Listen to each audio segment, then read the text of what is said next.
অশোকনগরের গোলবাজার এলাকায় একটি বৈদ্যুতিক ট্রান্সফরমারে হঠাৎ করে ভয়াবহ আগুন লেগে যায়।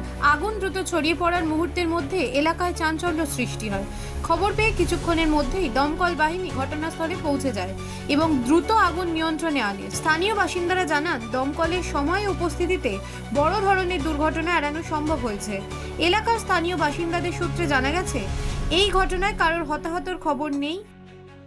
তো আমি যেহেতু দেখলাম একটু আগে এখানে কি হয়েছে আমাকে একটু বলতে পারেন জিনিসটা? ব্যাপারটা হচ্ছে এটা ট্রান্সফরমার তো এটা বাস্ট করে একটু আগে, তো এখান থেকে বাস্ট করে আগুন ধরে। এবার আগুন ধরতে ধরতে এটা আস্তে আস্তে এরকম দাও দাও করে আগুন ধরতে। ওকে, তো মানে এটা কি এই প্রথম হলো নাকি এর আগেও হয়েছে? না, বহুবার হয়েছে এটা। এর জন্য কি কোনো মানুষের ক্ষয়ক্ষতি কিছু? না, এরকম কোনোদিন আমি শুনিনি যে কোনো ক্ষয়ক্ষতি কিছু হয়নি। মানে দুবার জল ঢাললে এটা কম নিভে যেত, কিন্তু আজকে একটুখানি বেশি দাও দাও। ওকে, তো ফায়ার ব্রিগেডকে কতক্ষণে খবর দেওয়া হয়েছে আর কতক্ষণে এসছেন? সঙ্গে সঙ্গেই দেওয়া হয়েছে, সঙ্গে সঙ্গে ওরা মনে হয় ফায়ার ব্রিগেডকে খবর দিয়েছে, ওকে, তো চলে এসছে।